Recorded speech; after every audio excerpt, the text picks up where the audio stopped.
BRS ప్రభుత్వ హయాంలో జరిగిన విద్యుత్ అక్రమాలపై జ్యుడిషియల్ కమిషన్ విచారణ వేగవంతం చేసింది.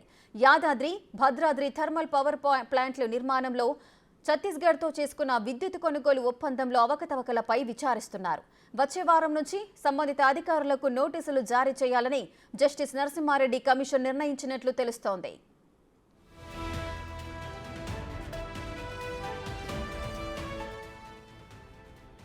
విచారణలో భాగంగా మాజీ ట్రాన్స్కో జెన్కో సీఎండీ ప్రభాకర్ రావును విచారణకు కమిషన్ పిలువనుంది. అప్పటి ప్రభుత్వంలో ట్రాన్స్కో జెన్కో డైరెక్టర్లను విచారణకు పిలువనున్నారు.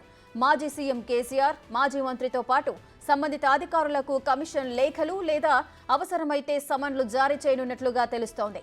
కొనుగోళ్ల అంశంపై బహిరంగ విచారణ చేయనున్నట్లు జస్టిస్ ఎల్ నరసింహారెడ్డి తెలిపారు. గత ప్రభుత్వం విద్యుత్ వ్యవస్థల కారణంగా 81,516 కోట్ల అప్పు అయింది. దీంతో పాటు 50,275 కోట్ల నష్టాల్లో ఉన్నట్లు కమిషన్ చెబుతోంది.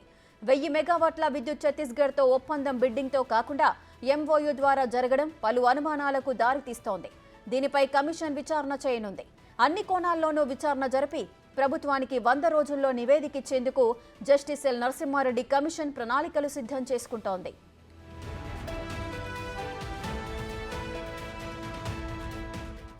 రెడ్డిగా బీఆర్ఎస్ ప్రభుత్వ హయాంలో జరిగిన విద్యుత్ అక్రమాలపై జ్యుడిషియల్ కమిషన్ విచారణ వేగవంతం చేసింది. మరింత సమాచారం మా deputy bureau chief Sadiq live లో అందిస్తారు.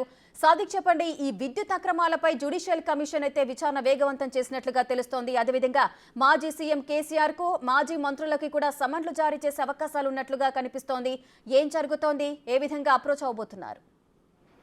ఎస్ రేఖ, ఇప్పటికే ఎల్ నరసింహారెడ్డి కమిషన్ ఇప్పటికే అధికారులకు, అదేవిధంగా మాజీ అధికారులతో పాటుగా మాజీ సీఎండీగా ఉన్నటువంటి ప్రభాకర్ రావు, అదేవిధంగా రఘుమారెడ్డి, గోపాలరావులకు కూడా నోటీసులు జారీ చేసింది. అంతేకాకుండా గత ప్రభుత్వం అంటే పనిచేసినటువంటి అధికారులు కొంతమంది ఉన్నారు, డైరెక్టర్లు ఉన్నారు, వారందరికీ కూడా నోటీసులు జారీ చేసింది.